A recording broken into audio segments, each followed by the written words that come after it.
सोचेको त होइन नि होइन ओके सर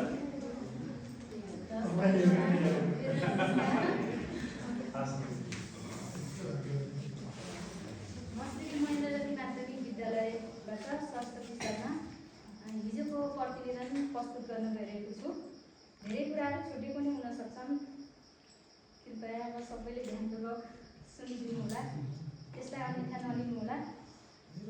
प्रतिवेदनको शीर्षक छ 3 फ्याक्टमा आधारित एकीकृत पाठ्यक्रम कक्षा 1-3 र कक्षा 4-5 को पाठ्यक्रम थीम र सिकाइ उपलब्धि सम्बन्धित। यसमा हिजो उपस्थित शिक्षा अधिकृत मासिला गाउँपालिकाका उपाध्यक्ष धनसुभा विक र सहायक शिक्षा अधिकृत कम्प्युटर अपरेटर लगायतको उपस्थिति थियो।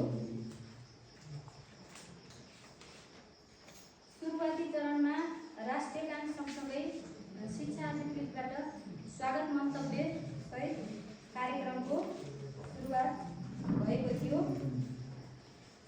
सुरुवाती चरणमा प्रशिक्षक ज्यू ओमकार पौडेलबाट सुरुमा आफ्नो परिचयबाट भएको थियो र सम्पूर्ण शिक्षकहरू आफ्नो ठाउँबाट परिचय दिने अवसर रमाइलोका साथ सुरुवात भएको थियो। सहजकर्ताको सिकाउने शैली देख्दा हामी सबै निकै उत्साहित पनि भएका थियौँ। दोस्रो सत्र रहेको थियो एकीकृत पाठ्यक्रम।